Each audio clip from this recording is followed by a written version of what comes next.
Hey everyone, Matt here. I just picked up this brand new Ninja coffee machine that works with pods and it also works with ground coffee. Let's open it up and unbox it and see what's inside here.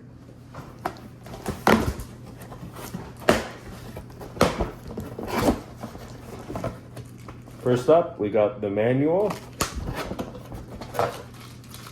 Looks like this is the bottom tray.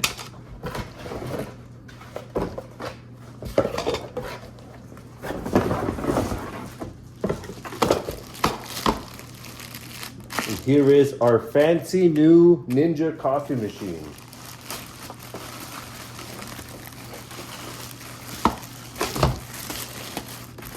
Very excited to use this.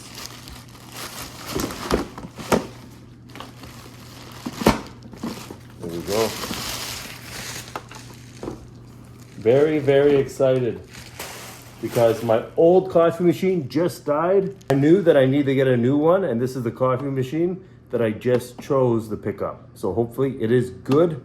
I will be posting another quick review on it. But initial impressions, if you are looking for a new coffee machine, this one looks sleek, stylish, nice, and I'm almost positive it's gonna make great tasting coffee for me.